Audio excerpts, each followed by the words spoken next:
think I have everything going right now. Just having to double check some stuff, double checking my notes and whatnot. Let's see here. Yep. That's good. That's good right there.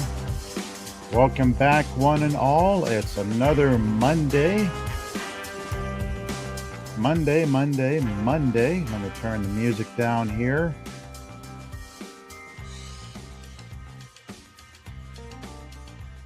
Let me get going right about there. That sounds good.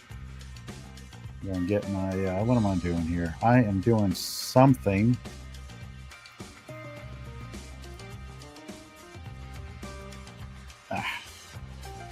Come on. Oh. Okay, there it goes. I think that's right. I think that's what I was wanting to do. Let me go ahead and just ease this music on out. There we go. Now, as you can tell by the thumbnail there, the night's show is something bad, something stupid, and something that is great. Just fantastic. Now, there's haven't really had a chance to look for news that interested me in the realms of entertainment recently.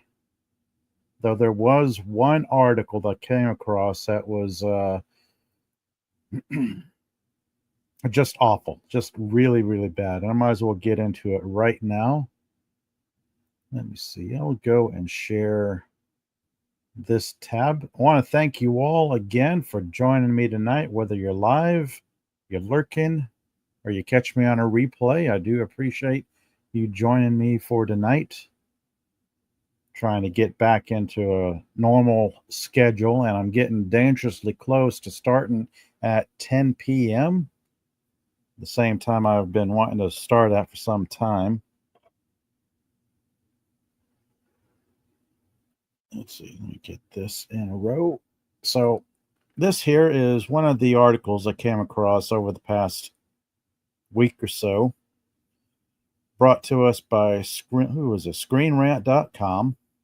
Let me see. Published 3 days ago by Hannah Guerin on Screen Rant. Classic sci-fi movie being rebooted by legendary comic book writer 68 years after release, as the bold headline states right above the article. Now, if you're like me, you're getting pretty well fed up with one remake, reboot, reimagining, re-whatever.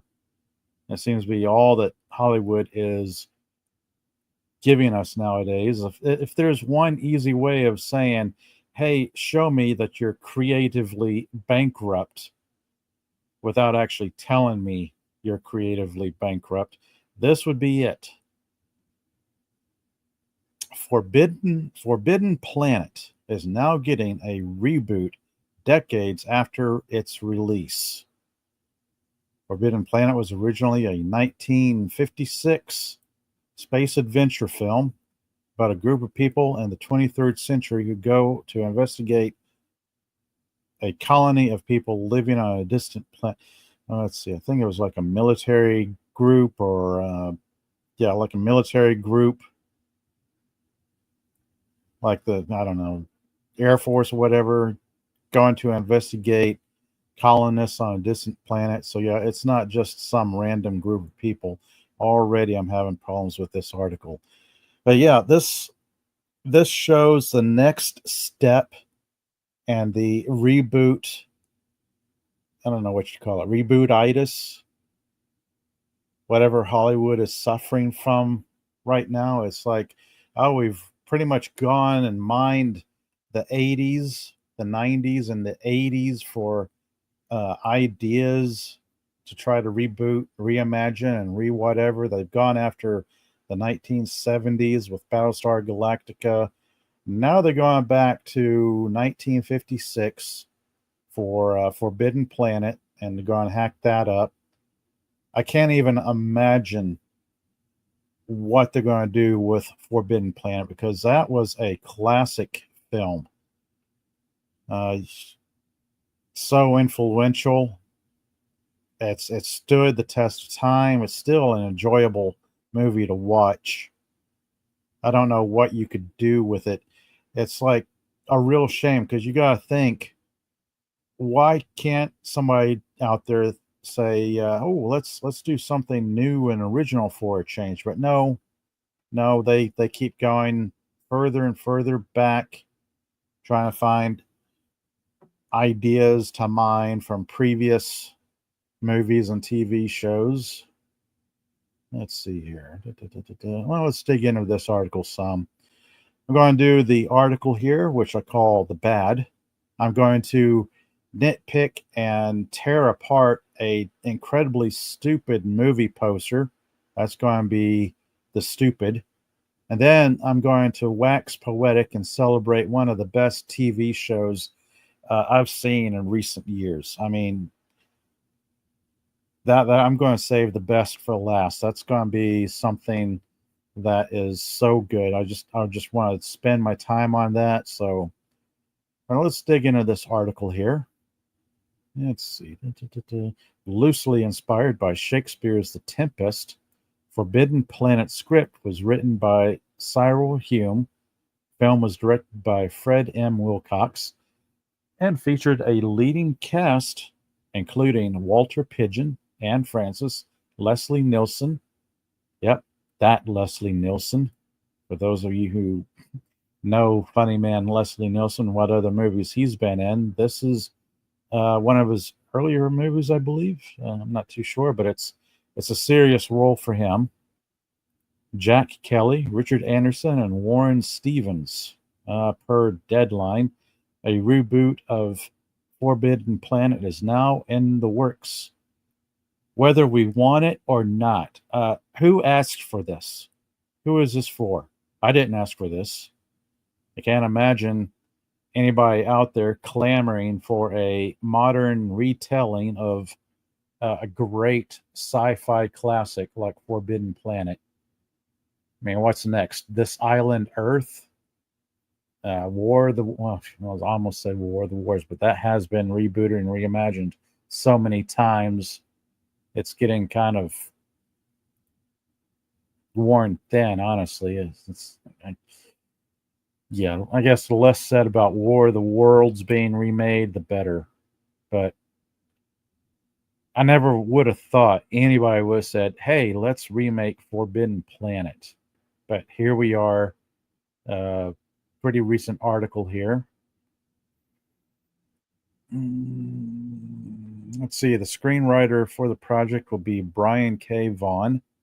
The cast and character details for the Forbidden Planet are yet to be revealed. Additionally, the extent to which the reboot will follow the original plot is unknown. This is all scary because we don't know how anyone will butcher this. Let's see. The film is being developed by Warner Brothers, produced by Emma Watts. What this means for Forbidden Planet. And we got some nice movie stills here that this article gives us. So let's breeze through these.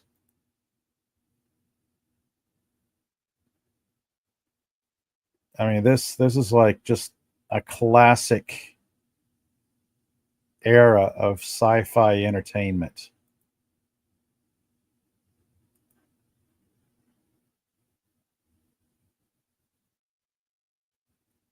Adapting Forbidden Planet is no small task, though its visuals and costumes may appear dated in the modern lens. The film is considered a classic and highly influential work of sci-fi.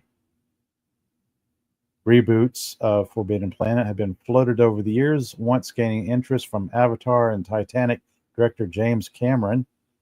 It was reported that Forbidden Planet's copyright claim was somewhat confusing, which is part of what hindered any remakes, which was probably a good thing up to this point. I imagine with it going forward, I guess they've ironed out whatever copyright claims there were. Yeah, with all that out of the way, however, Forbidden Planet will be brought into this century, whether we want it or not. Let's see. Despite the difficulty in remaking Forbidden Planet, Vaughn's involvement should be heartening to a number of fans. No, it's not. Let's say Vaughn is a beloved comic book writer who has contributed to franchise works including X-Men, Captain America, Midnighter, and Buffy the Vampire Slayer, as well as original co-creations including Saga, Ex Machina, Runaways, Paper Girls, Y the Last Man, and Pride of Baghdad. Vaughn has also previously served as a screenwriter for major sci-fi creations such as the TV shows Lost and Under the Dome. Okay, you're not going to win any brownie points with me on those. Well, maybe some of Lost, but Under the Dome was kind of disappointing in some ways. This extensive genre background well equips Vaughn to take on a major project like Forbidden Planet.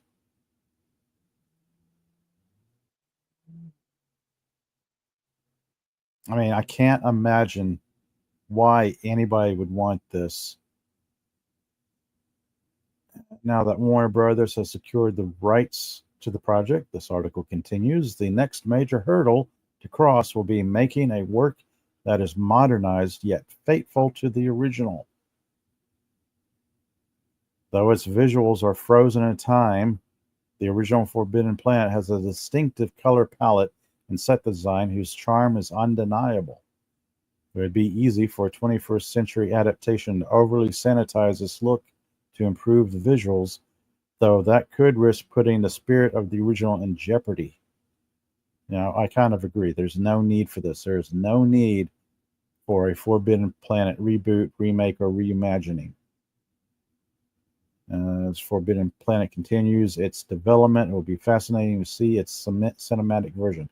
I really hope it doesn't come to that, but we will probably get this completed at some point in the not too near future. I can't imagine why we need this. The original movie, I don't know how many times I've sat and watched Forbidden Planet. It still works today. It still holds up. The story, the themes of the story are all great.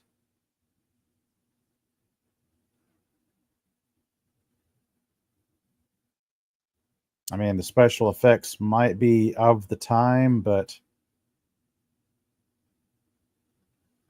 yeah, as this article says, color palette, distinctive set design has a charm that is undeniable. That's true. I mean, there's something about this particular movie that should not be touched. It is a sci-fi classic. Oh, and the chat. Hello, Jason. Let me see here. Ah, there we go. Hello. Yes, good to see you here. Yes, I am live.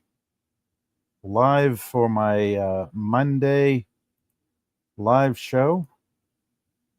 Yes, agreed. I was aiming for 10 o'clock and I actually started like 10:15. So I'm getting better at my time management and trying to do something on a semi-regular schedule. Oh, that's very cool. Thanks for joining me in the chat. Hope all is well with you. As always, thank you all for joining me tonight, whether you're live, you're lurking out there, or you catch me on a replay. Thank you so much. And like I said before, starting the show off, it's something bad, something stupid, and something great. That's tonight's theme for my live stream. Yes, they're going to reboot. They're going to reboot Forbidden Planet, whether we fans want it or not. And what I'm referencing here is a Screen Rant article from 3 days ago. Forbidden Planet is now getting a reboot decades after its release. 68, almost 70 years. By the time this movie is completed and released, it will probably be in a couple of years. It will probably be 70 years after the original was released, which is crazy. This speaks to the creative bankruptcy of Hollywood, their desperation, the lack of originality. They have mined the 80s. They have mined the 70s for anything to gut, anything to reboot, remake, reimagine, reupholster, rehash, whatever. I mean, it's getting tiring, and I'm almost dead set against anything being remade, redone, rehashed, whatever. I mean, I can't imagine what they would do next after Forbidden Planet. This Island Earth, that's another sci-fi classic. War of the Worlds, they have rehashed to death ad nauseum. Yes, I agree with you on that one. The terrible writing, but occasionally I can find a gem of an article off of Screen Rant.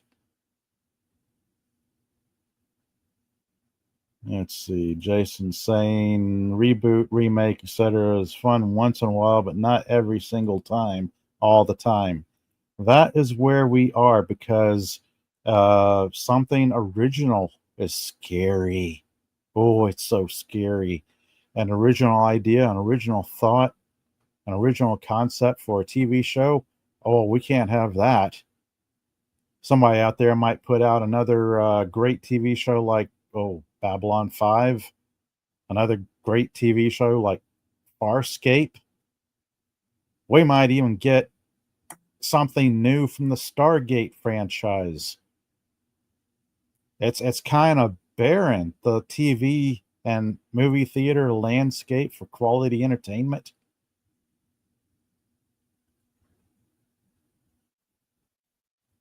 Jason's saying the Penguin was also good for once, a good DC TV show. Yeah, I have not checked out the Penguin yet. I keep hearing people talk about it and mention it and say great things about it, and I'm kind of hesitant because I think of DC, I think of the CW, and there's only two CW DC shows I like. That was Stargirl, and then their Superman TV show, Superman and Lois with Tyler Hoechlin. I thought that was pretty decent.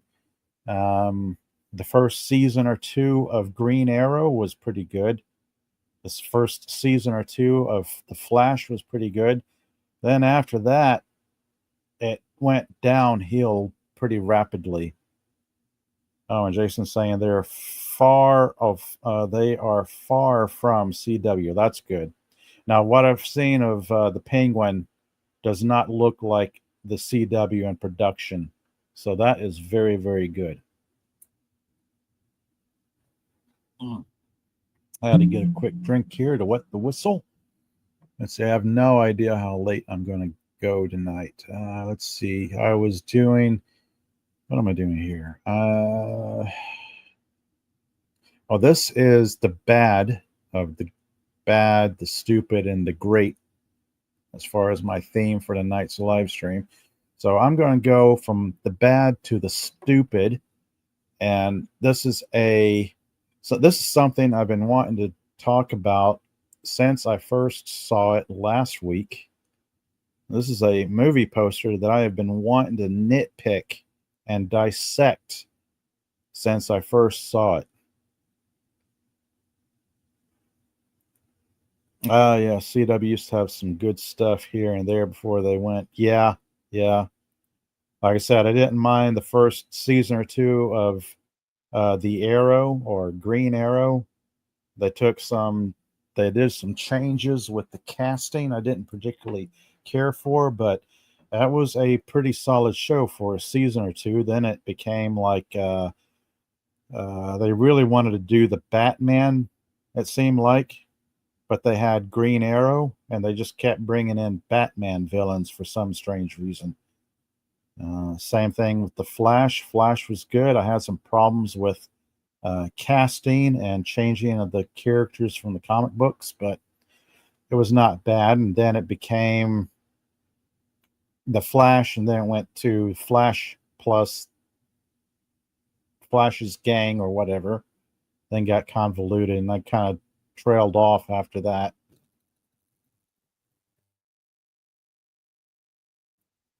Let's see. I really can't think of any other CW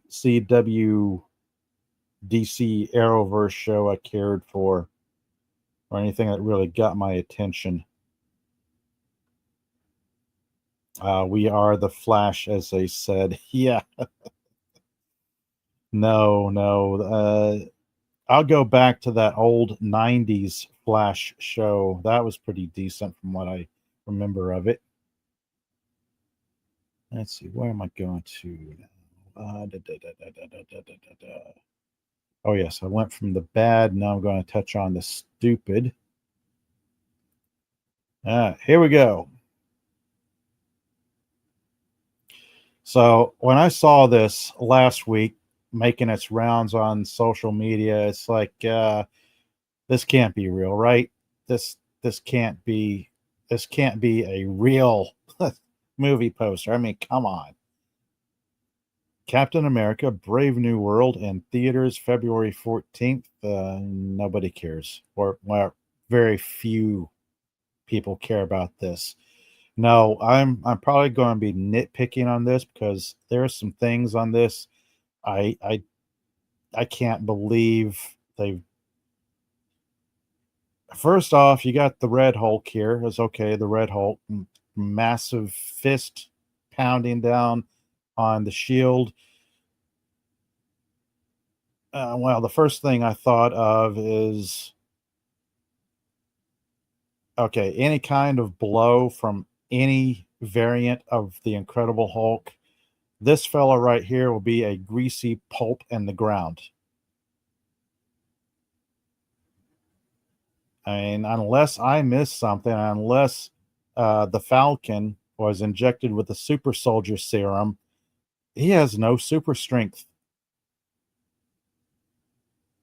Next thing I thought is, why are there sparks? Why is there sparks emanating from the shield? Is there like metal on metal here, or is it? This is so stupid in concept.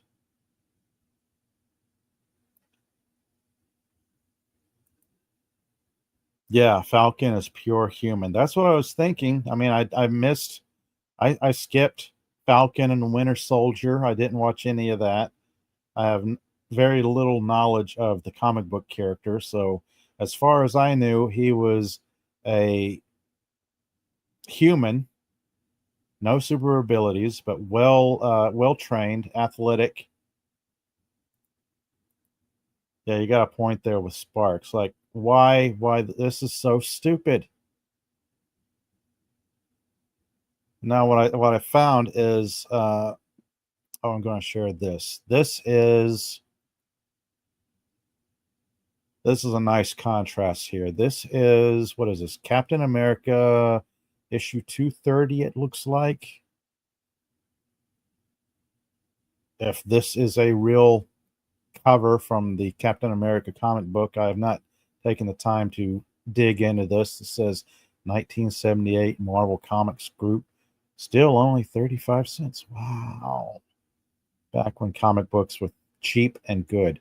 Issue 230, we've got this image here of the real Captain America bracing against a hit from the Incredible Hulk. Now, I want to contrast Falcon against Captain America. And the comic book cover, we see Captain America gritting his teeth. He's gritting his teeth. He's bracing for an impact from the walking freight train that is the Incredible Hulk. We have Captain America's head being smashed into whatever the background is, and we're seeing bits and pieces flying away from the impact of the Incredible Hulk's fist striking down on Captain America's shield. Again, we've got, I don't know what this is supposed to be, flame, fire. I have no idea the reasoning behind these orange streaks of light emanating from Hulk's fist making contact with the shield, unless it's like the velocity of the fist making an explosive punch. You see the little streams, air streams from the fist indicating speed and motion. So I don't know. This is a little bit more forgivable in comic book form than the movie poster. And got to check in with he was still human there, and out of the blue. Yes, exactly. A real cover. Yes. Oh, good to know. Yes. Good old comics. Yes. So yeah, contrasting this back with the movie poster, we got the expression on Falcon's face. Honestly, he looks annoyed, put out, like he's saying, "Did you just take a swing at me?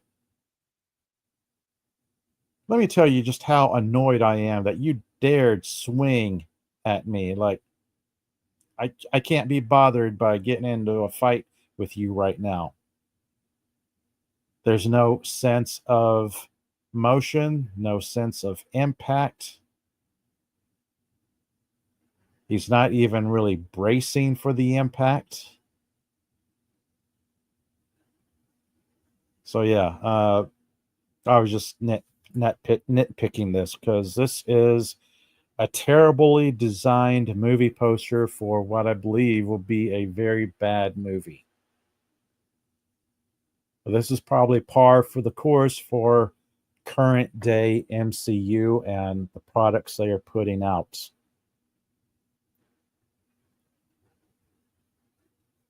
Oh, and let's see. Jason in the chat is saying he even has issues in battle like this. America is superhuman. It still has a hard time in the battle. Yeah.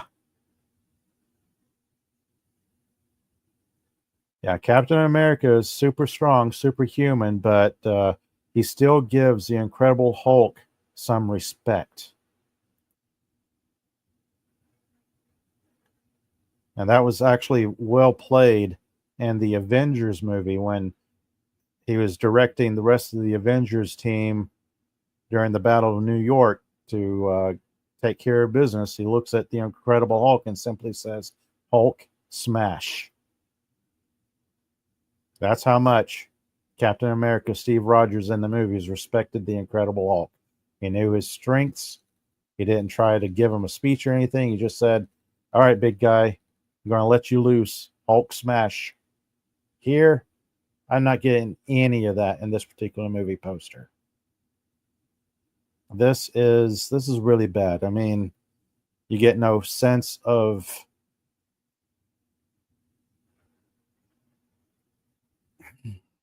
I don't know even how to describe this. There's no sense of weight to it, no impact. It's like there's Hulk's fist smashing the shield, sparks flying. Don't know why. And we get flying sparks here. Did he like stop by a fireworks stand and get some sparklers and put them in his knuckles or something? I mean, this makes no sense. This one I can kind of buy. I still have a problem with the orange like impact tracing coming off of the comic book cover, but that is probably more forgivable.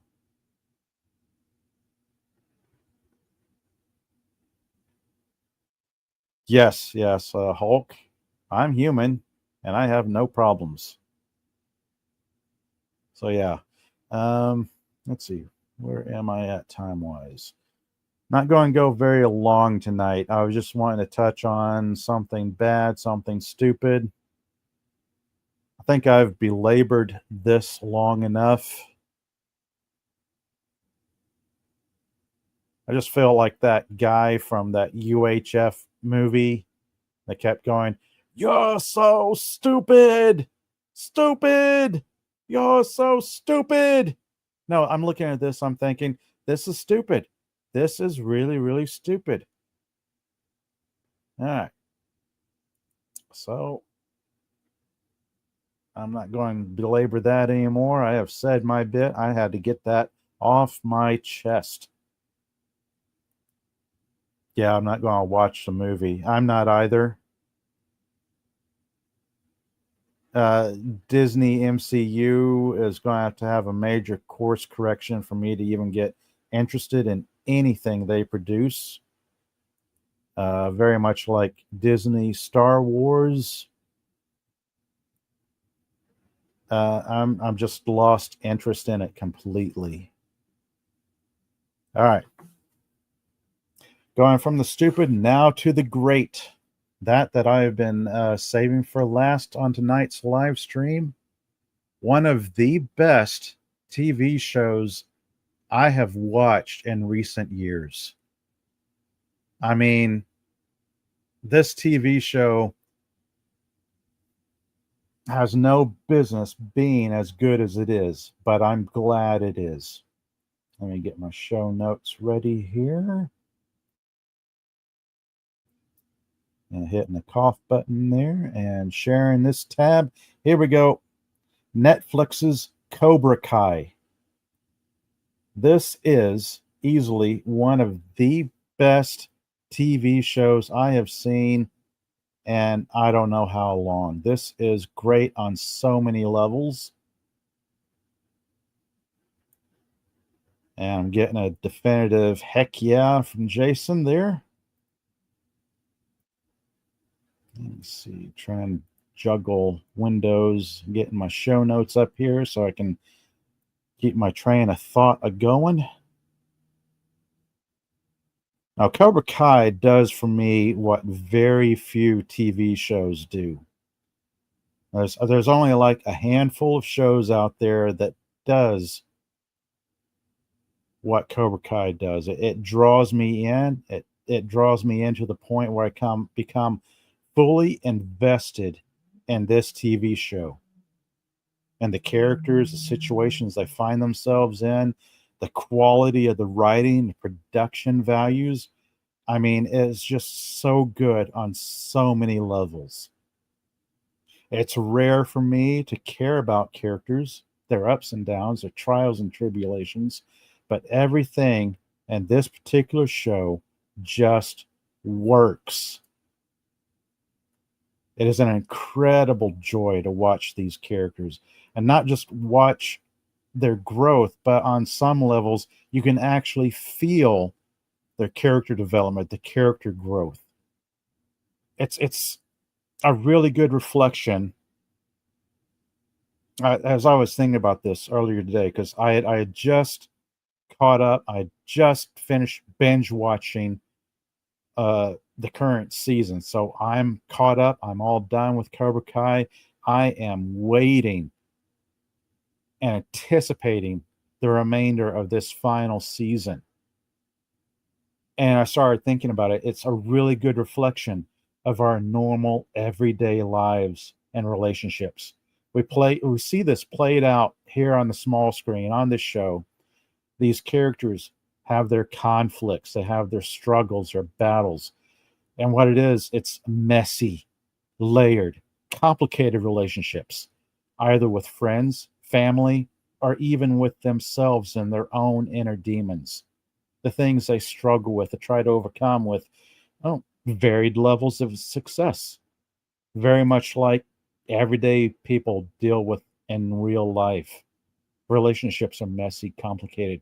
So when I see these characters portrayed on a TV show like this, it just blows me away. You gotta catch up with chat real quick. Yes, Cobra Kai is on my top list. One of the top shares. Uh, how much respect and love they have for it. Yes.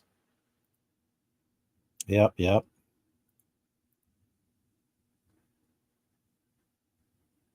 Like I was saying, these what makes these characters great is their lives are messy.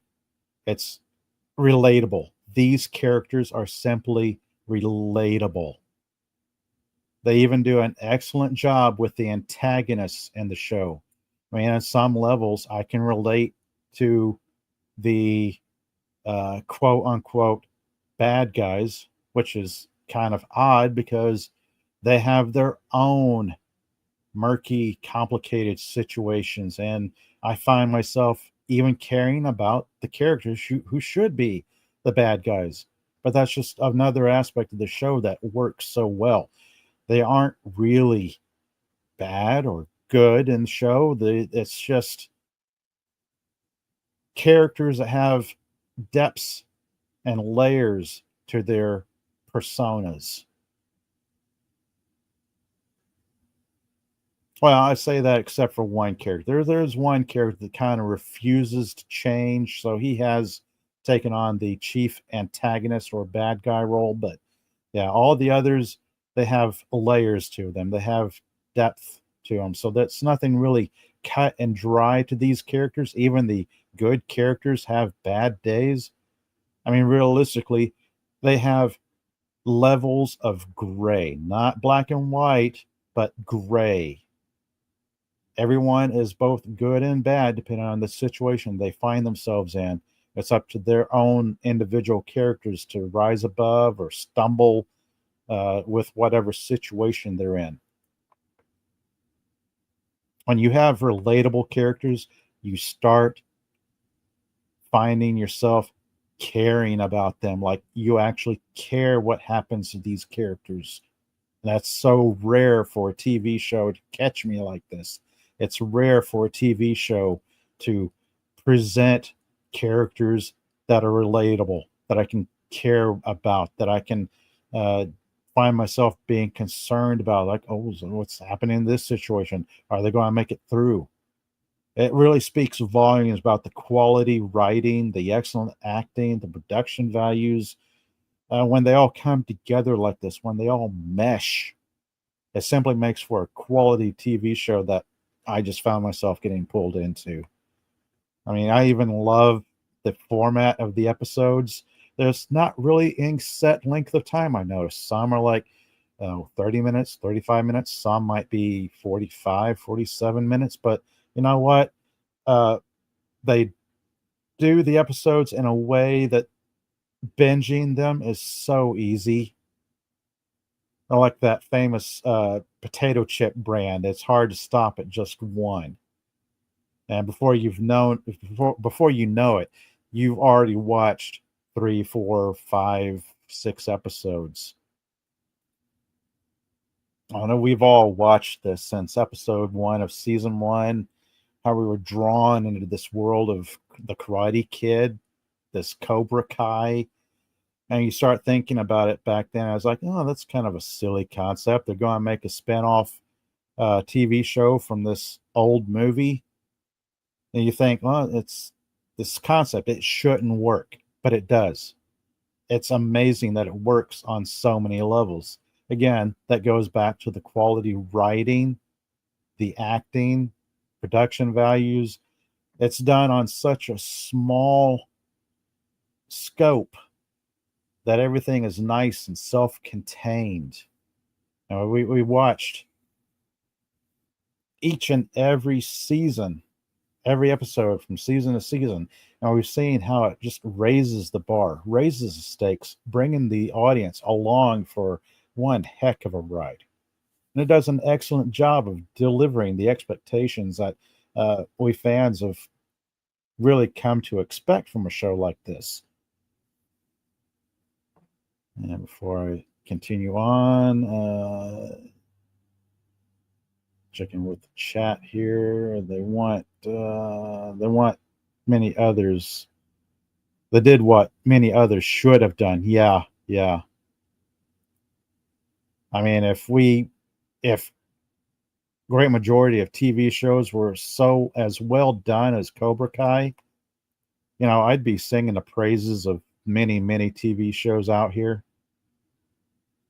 Instead talking about the good and bad and the awful out there that we seem to be getting. Now, going back to my thoughts on this show, one of the things that really worked was how this show handled nostalgia and member berries.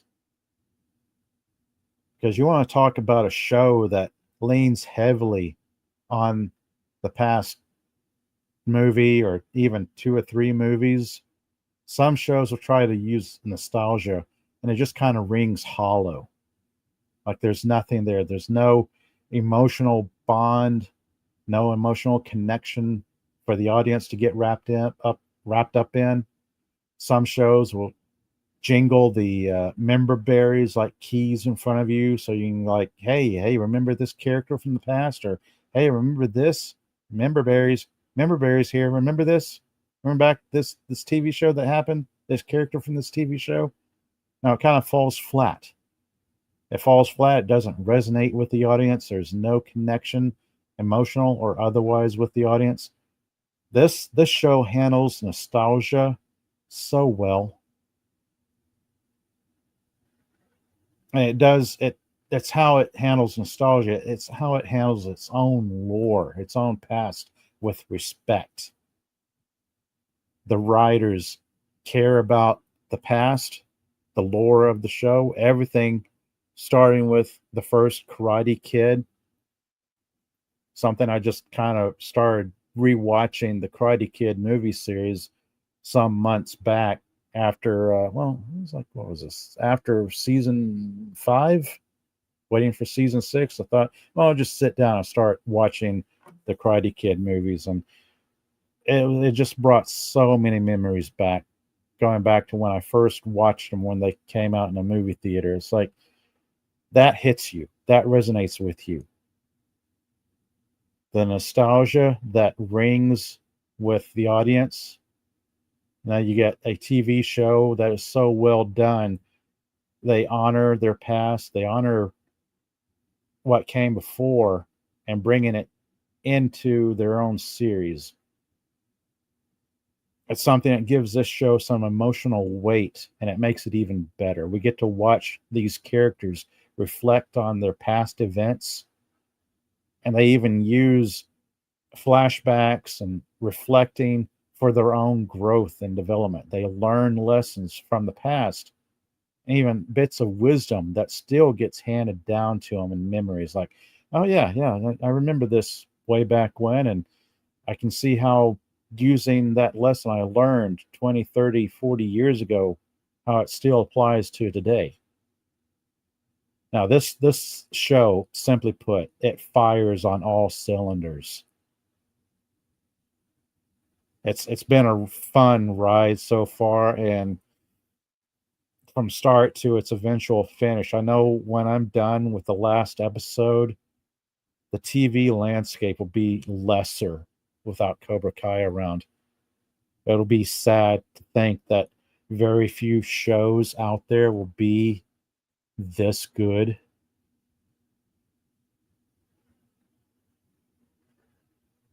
It's just all shows should be this good, but they are few and far between, unfortunately.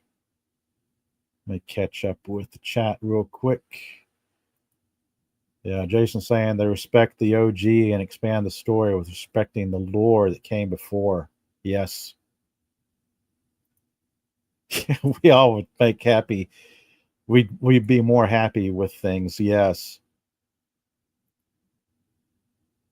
It really comes down to simply giving viewers what they want, or what we want. Good things, quality TV shows, quality entertainment. But now it's like, oh, you can't give the fans what they want. The fans will be happy with the little dribble we give them, and we'll tell them how to feel about it and that they should like it. If they don't like it, we'll just start insulting them. That works every time, right? Right? Hey, where'd all our audience members go? Why are our numbers and our ratings shrinking? Now, Cobra Kai for me is just one of the best shows on TV. I mean, after I'm still processing the last episode I watched earlier this evening, like 4 hours ago. I watched, yeah, 4 hours ago. I binge watched the last 3 or 4 episodes on Netflix. And then I like gathered my thoughts, and I thought I have to speak about this because, like I said, it's rare for me to get so wrapped up in a TV show that I find myself wanting to pontificate about it.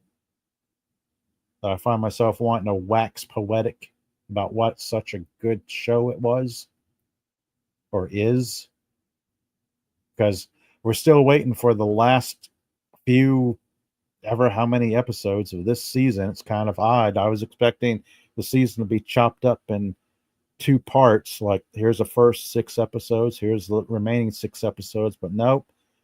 It looks like it's going to be chopped up into 3 parts now because uh, they left it hanging. Again, that's another great thing I like about this show. They make excellent use of the cliffhanger.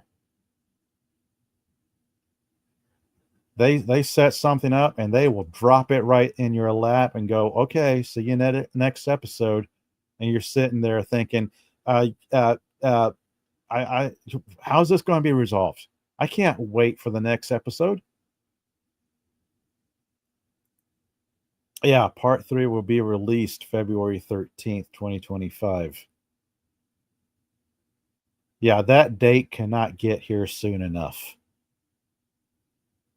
So I went into this earlier tonight watching the last of this thinking, not knowing that this season was going to be chopped up into 3 parts, thinking, okay, they got like an episode left. How are they going to resolve this? Oh, they're not. Oh, wow. Wow. What a way to have a cliffhanger. Just drop it in your lap like that and say, see ya. We'll be back later. Great job, Cobra Kai. Great job. All the way around, bringing a quality show like this. This show is so good.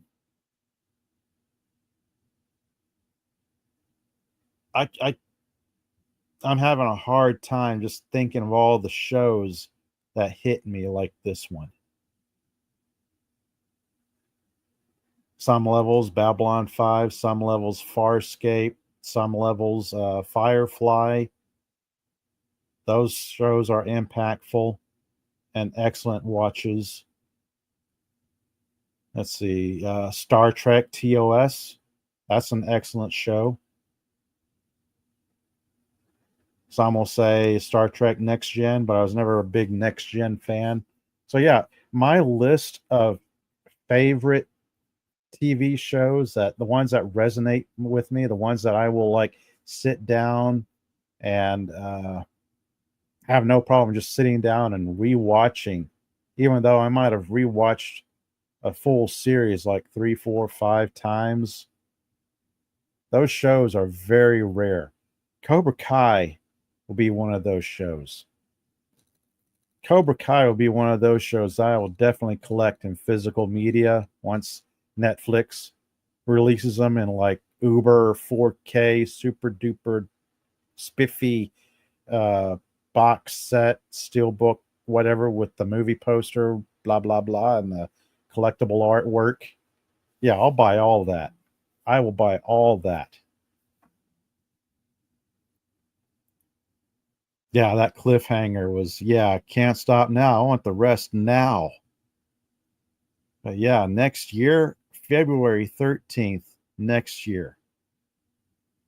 That's like, okay, mark it on your calendars, count down the days. Now, there's very few shows that get me so hooked like this. I have been hooked on other TV shows over the decades. I'll even say for a short period of time, I was hooked on Lost, but that wore thin on me real quick. But there are other shows that kind of kept me going. But yeah, those are few and far between. And this Cobra Kai would join those those in that ranking. It'll join those other shows for me, and probably uh, as big a fan following as it has, there'll probably be from many others as well. Oh, checking the chat here. Oh, Prison Break. Yes, Prison Break was fun. Prison Break with those two guys whose names elude me, but one of them was on Blade Trinity as Dracula, and then he went over to Legends of Tomorrow. A pretty decent actor. I like that particular actor who was on Prison Break and the third Blade movie. I kind of felt he was wasted on Legends of Tomorrow, but that's just me. Let's see. I've been rambling on here almost an hour, and I've got a full day for tomorrow that's going to start early for me. So I'm going to start wrapping it up for tonight. Both of them was yes, agreed. Yep. So very true. That was a step down for both of them. So, what did I cover tonight? I covered a classic movie that should never be touched, but unfortunately is going to be remade.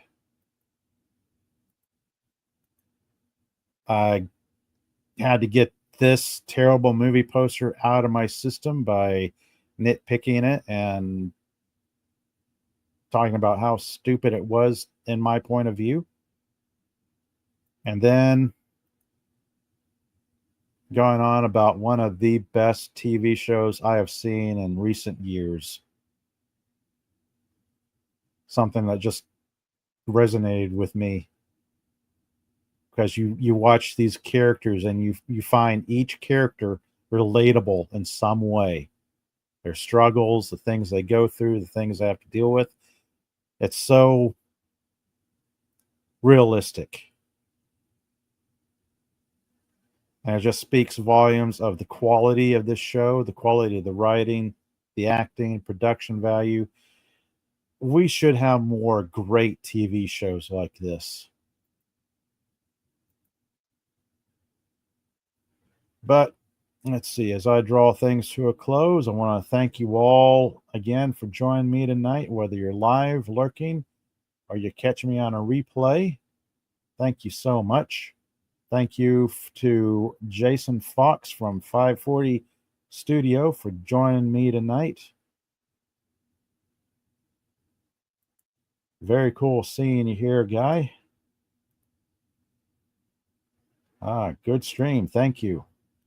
Thank you, Juan. Thank you all. If you like what I do here, like, subscribe, share. Oh, and since I am going to be a very long way away from being any kind of monetized on YouTube, I do have this here Kofi. So if you like what I do and want to throw some dineros my way, feel free to. Every little bit helps up until that magical day that I gain audience to become monetized and gain something, some kind of traction on YouTube here, or whatever happens in the near future.